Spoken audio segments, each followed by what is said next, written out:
కొంచెమైనా బుద్ధి ఉందా నీక? తెల్లారి కాడికి ఇచ్చి కట్టుకున్న ముగ్గురిని చీ అంటమా? అమ్మ అమ్మ తాగేసి వచ్చి పొద్దున్న కాడికి తెల్లారి కాడికి కొడుతున్నావు ఏం నువ్వు? మాట్లాడతాం అమ్మ కొడేస్తున్నాడు అమ్మా, ఏదో కొడేస్తున్నాడు అన్న. అర్థమంటమా?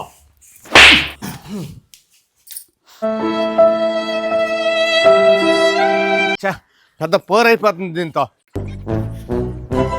ఏం చెప్పారు మాలో తెల్లారి కాడికి తాగేసి వస్తా పెద్ద మగోడు అనుకున్నావు నువ్వా?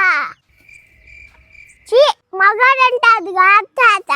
తాగినా తాగకపోయినా పిల్లని గౌరవంగా చూసుకుంటే వాడిని మగాడు అంటాడు.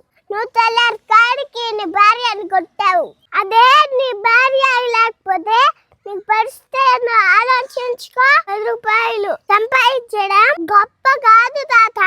ఆ 10 రూపాయలు 1 రూపాయి నీ భార్య చేతిలో పెట్టి చూడు.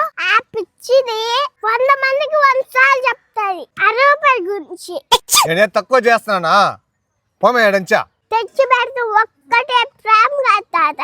ఒక్కసారి ప్రేమగా మాట్లాడు. నీ భార్య ఎంత సంతోషంగా ఉంటుందో, నీ కుటుంబం ఎంత సంతోషంగా ఉంటుందో. డబ్బిస్తే ప్రేమ రా తాత. నీ భార్యతో ఒక్కసారి ప్రేమగా మాట్లాడు. ఆ పిచ్చిదాని ఆనందానికి అవధులే ఉండవు. అది ప్రేమ అంటే. నేను చెప్పిన ఒక్కసారి ఆలోచించు తాత. నేనేమన్నా తప్పుగా మాట్లాడితే క్షమించు తాత.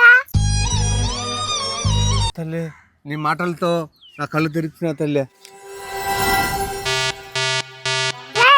మీ అమ్మని మీ నాయన అట్ట కొట్టుకుంటా ఉంటే నీకు ఫోన్ కావాల్సి వచ్చిందిరా? ఆ తల్లి లేకపోతే నీకు మీ నాయనకి బతుకులేదురా. నీ తల్లిని కొడుతూ ఉంటే ఎట్రా కూర్చోవటావా? నువ్వు మీ నాయన కలిసా మీ అమ్మని ఏదో ఒకటి చేసేయండి. నీకు మీ నాయనకి తిండి పెట్టేవాళ్ళు లేక అడగ తింటారు. కార్తిక మా అమ్మ కాడకు పోతాను. కార్తిక అమ్మ జానకి సారీ జానకి. అమ్మా సారీ అమ్మా, నుంచి నేను బాగా చూసుకుంటాను. నేను కూడా బాగా చూసుకుంటాను జానకి. ఎప్పుడు తాగను జానకి.